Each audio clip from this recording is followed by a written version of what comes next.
Hi guys, one of this here, back again for another video on the channel. I'm back again for another match preview. Swansea City then back in championship action this weekend as we make the trip to the north yet again as we visit Blackpool at Bloomfield Road away from home. Before I get onto the video, before I get onto Blackpool Swansea, I just want to say, unfortunately, I've not been able to get a Blackpool fan on. I asked about 5-6 different Blackpool content creators. 5 got back to me and just said they couldn't do it. And 1, which I really hope could do it because they said they could, but just never sent in a clip, which is unfortunate, but that's what happens in the YouTube world. You get let down. So yeah, unfortunately, no Blackpool fan on. But anyway, the preview will still be a good one. Anyway, so Blackpool, 1 win, 1 loss so far in the championship. Of course, beating Reading at home in the opening day 1-0 and losing to Stoke 2-0 last week, which is a pretty poor result for Swansea City. We're still winless. Even in the cup, we're still winless. Of course, we lost to Blackburn Rovers last week. I picked up against Rotherham. Both sides lost in midweek in Carabao Cup. Blackpool lost the league to Barrow on penalties, while Swansea City got defeated by Oxford United on penalties. For Michael Appleton, you know, it's a big change for him, of course, after being in League One last season, back in Championship for him. Of course, he used to manage Blackpool as well, as I'm reading this. Team news in for Blackpool, then a lot of changes likely to be made from their last game in the Carabao Cup. You know, you expect players like Reece Williams, former Swansea City player, Matty Virgil and Daniel Grimshaw to come back into the squad. You know, Josh Bowler, Jerry Yates, Gary Medine will probably be up there as well. Lewis Florini, Charlie Platino. So yeah, they got a really good squad.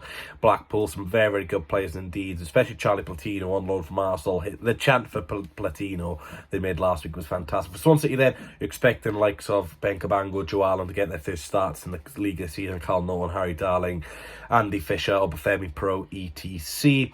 For Swansea City then, we don't have a great record up in Blackpool. Only, you know, 1 win, I think it's since 1979, something like that. So yeah, not a great return from up in Blackpool. But yeah, it'll be a tough game. In terms of Blackpool's 3 best players so far this season, defender Marvin Ekpita with a 6.99, second place Dominic Thompson, 7.13. And then you got Josh Bowler with 7.23. So yeah, Josh Bowler, I think Blackpool's best player so far this season. No real surprise there. Bowler's a fantastic player. Don't really know how he's still at Blackpool, to be honest. He's only got a year left in his contract. So, you know, I'd say if Swansea were a decent side with a bit of money, I'd say go in with them in January for Bowler. But 1 million, 6 months after his contract, who says no?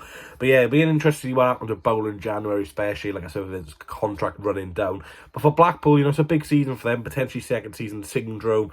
I know a lot of their fans aren't keen on Michael Appleton, but for Swansea it's a huge game. There's a lot of pressure on Russell Martin now. You know, there's expectation on this season.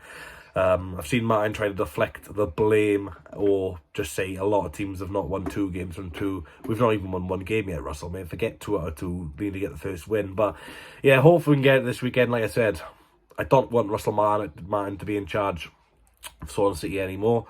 If it was my way, I'd get someone in. I know who I want in, but I'm not going to say as of yet. I'll say that when, you know, Martin leaves the club, or if he ever leaves the club.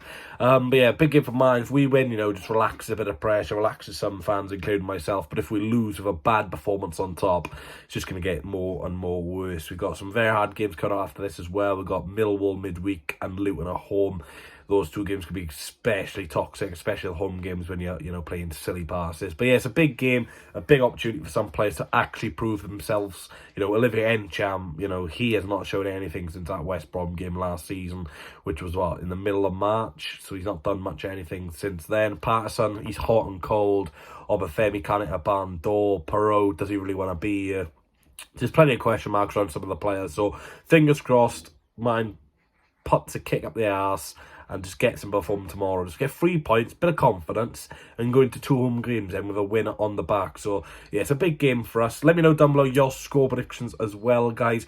On to my starting lineup then. Andy Fisher in goal. Do you know, I'm going to go to a back 4. I'm going to do a back 4. Right back, I'll put Carl Norton. Left back, I'll put Ryan Manning. And the centre backs, I'll put Harry Darling and Ben Cabango. Yeah, 4 at the back for me. We can't play 5 at the back. We haven't got the wing backs for it. 2 in midfield, Grimes and Allen.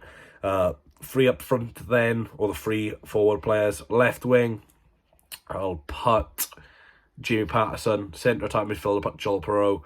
Right attacking midfielder / right wing, I'll probably put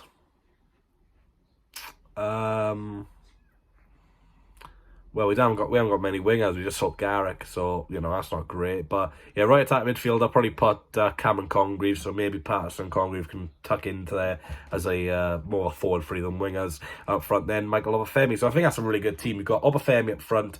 You've got Pro, Congreve, Patterson as a free behind him, or you could even put Pro up front and have Congreve and Patterson behind him, a bit more defensive midfield. Like I said, big opportunity for Obafemi. Like I said, not been on it so far this season.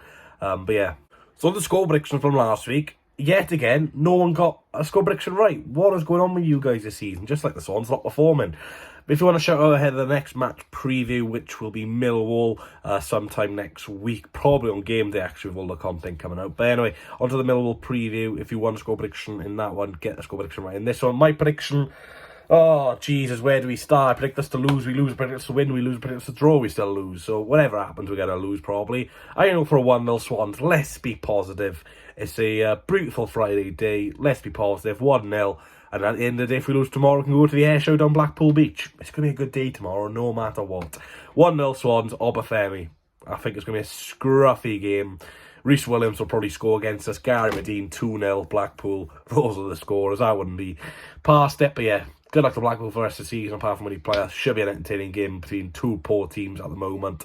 But yeah, let the best team win. Thanks for watching, and catch you all later. I need one more chance. Oh, baby, let me show you. I need one more chance. Oh.